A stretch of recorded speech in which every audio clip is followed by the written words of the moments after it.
Hello friends, हमारा अगला question है फैक्टोरियल 12 में किस छोटी से छोटी संख्या का भाग दिया जाए जिससे कि संख्या 5 का गुणज ना हो। जिससे कि संख्या किसका गुणज ना हो, 5 का।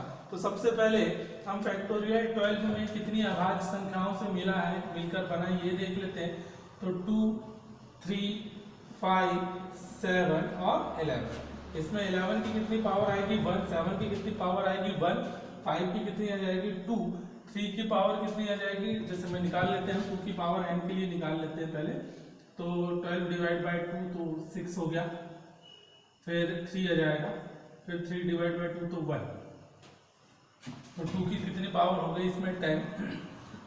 3 की पावर n के लिए चेक कर लेते हैं। 12 डिवाइड बाय 3 तो 4, और 4 डिवाइड बाय 3 तो कितना आ गया अपना 1। तो टोटल कितनी हो गई 5।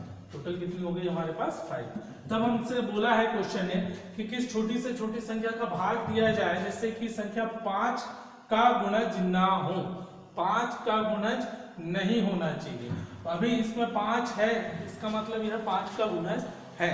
तो हम क्या करते हैं, इसमें 5 के स्क्वायर का डिवाइड कर देंगे, मतलब 25 का डिवाइड कर देंगे, जिससे कि यह परफेक्ट स्क्वायर, मतलब सॉरी 5 का गुणज नहीं रहेगा। यह किसका गुणज नहीं रहेगा 5 का, क्योंकि जब इसमें 5 होगा ही नहीं तो ये 5 का गुणज होगा कैसे। इसलिए किसका डिवाइड कर देंगे 5 की पावर 2 का। वही अगर क्वेश्चन, इसी को चेंज कर दे रहा हूं मैं, 25 का गुणज ना हो, क्वेश्चन वाला क्या बोल देता 25 का गुणज ना हो। ये ध्यान देने योग्य बात है कि अगर उसने बोला है 25 का गुणज नहीं होना चाहिए, तो हम यहाँ आंसर में 25 से मतलब डिवाइड कर दे, यह आंसर सही नहीं होगा। क्यों? रीजन ये है कि क्वेश्चन के जो सॉल्यूशन है उसमें 5 मल्टीप्लाई 5 लिखा है, 5 की पावर 2 मतलब 5 मल्टीप्लाई 5। अगर हम इसमें एक 5 का भी डिवाइड कर देते हैं तो क्या बचेगा हमारे पास 5 बचेगा। तो क्या ये 5 25 का मल्टीपल होगा? तो 25 का मल्टीपल नहीं बनने देगा, क्योंकि सिर्फ क्या बचेगा 5। इसलिए बोला है किस का छोटी से छोटी संख्या बोला है, तब ऐसे समय में हमारा आंसर होगा कि सर हम सिर्फ 5 का डिवाइड अगर कर दें तो हमारी बची हुई संख्या 25 का गुणज नहीं होगी। तो आंसर में हमारा इस समय क्या आ जाएगा 5 हो जाएगा। आंसर में हमारा क्या आ जाएगा इस समय 5 आ जाएगा। ये बात क्लियर है या नहीं? क्वेश्चन में बोल सकता है कि संख्या का डिवाइड करें कि 7 का गुणज ना हो, 7 का ना हो, तो हम यहाँ पर आंसर में क्या करेंगे 7 से ही डिवाइड कर देंगे, जिससे कि बस किसका गुणज नहीं रहेगा 7 का। तो ऐसे जितने भी क्वेश्चंस होंगे हम उसमें कर सकते हैं। एक क्वेश्चन और, तो यहाँ से बात काफी कुछ क्लियर हो जाएगी हमारे लिए। ठीक है, ये इस टाइप से क्वेश्चंस हम कर सकते हैं। क्वेश्चन ये बोल सकता है फैक्टोरियल 7 में किस छोटी से छोटी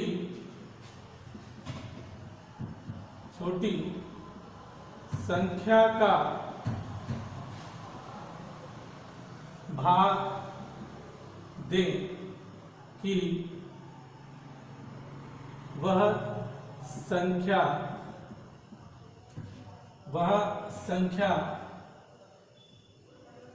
16 का गुणज ना हो, 16 का गुणज ना हो। तब हम याद रखेंगे कि उसने 16 का गुणज मना करा है। तो हम पहले तो इसमें फैक्टोरियल 7 में क्या क्या है, तो 2 है, 3 की पावर होगी, और 5 और 7 की कितनी पावर है 1, 5 की कितनी पावर है 1, 3 की पावर कितनी है 2, 7 में 2 की पावर देख ले तो 3 हो गया, 3 में 2 का डिवाइड किया तो 1, तो 2 की पावर कितनी है इसके अंदर 4 है। 2 की पावर कितनी है 4 है। तो याद रखिए 16 कैसे बनता है, 16 कैसे बनता है 2 की पावर 4 से बनता है। तो हमारा आंसर यहाँ 2 की पावर 4 नहीं होना चाहिए, पूरा डिलीट करने की जरूरत नहीं, क्योंकि 16 का गुणज नहीं होने के लिए अगर 2 की पावर 3 अगर ऊपर रह भी जाता है तो ये तो केवल 8 बनाएगा, क्या ये 16 बनाएगा? नहीं। तो सिर्फ छोटी से छोटी संख्या बोले तो हम सिर्फ 2 का डिवाइड कर देते हैं। सिर्फ हम 2 का डिवाइड करेंगे तो यहाँ पावर बचेगी 3, और 3 बचेगा तो ये 8 का गुणज होगा, ना कि 16 का गुणज होगा। तो हमारा आंसर क्या होगा ऐसे कंडीशन में कि भाई हम किसका डिवाइड कर देते हैं 2 से डिवाइड कर देते हैं। ठीक है, क्लियर हुई बात। अगला एक और क्वेश्चन में इसमें चेंज करके बताता हूं। मान लो वो बोल देता कि 8 का गुणज ना हो, किसका गुणज ना हो, वह 8 का गुणज ना हो। 8 का गुणज ना होना तो 8 क्या कैसे बनता है, 2 की पावर 3 से बनता है, मतलब इसके अंदर 2 की पावर 3 नहीं होनी चाहिए, बाकी अगर रही भी 2 की पावर तो चलेगा।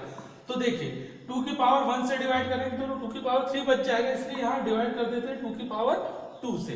तो यहाँ 2 की पावर 2 से डिवाइड करेंगे तो ऊपर बचेगा क्या, 2 की पावर 2। यहाँ इससे डिवाइड करेंगे तो यहाँ कितना बचेगा, 2 की पावर 2, और 2 की पावर 2 4 जनरेट करेगा, ना कि 8। तो आंसर ऐसे समझ पे क्या आ जाएगा हमारा कि हम डिवाइड करेंगे 2 की पावर 2, मतलब कि 4 से हम इसको डिवाइड कर देंगे। बात क्लियर है। तो ये हमारा क्वेश्चन हुआ, यहां से हम कर सकते हैं।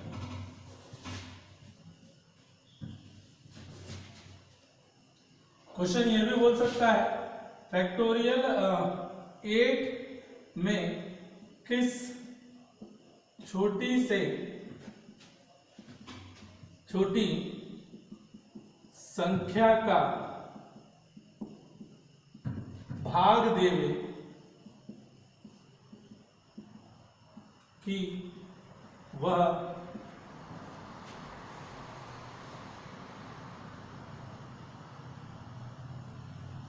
वह 4 का गुणज ना हो। अब स्पीडली तौर पर उसने मना किया है 4 का गुणज, तो पूरे डेटा निकालने की जरूरत नहीं है क्योंकि बाकी सब रहेगा तो चलेगा।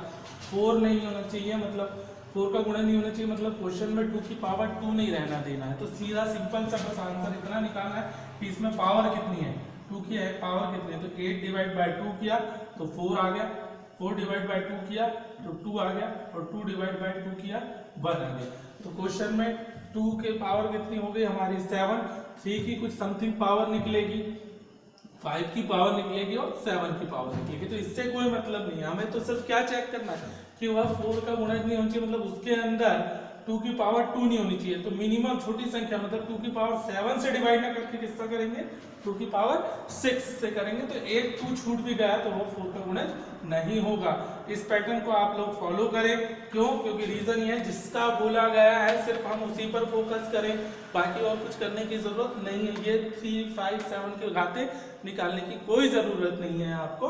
एक क्वेश्चन और करके बताता हूं मैं आपको। मान लो ये फैक्टोरियल 10 लिखा है, ये 15 लिखा है मान लेते, और उसने बोला है कि 125 का गुणज नहीं होना चाहिए। किसका नहीं होना चाहिए, 125 का। तो आप जानते हैं फैक्टोरियल 15 में ना जाने 2, 3, 5, 7, 11 और 11 के बाद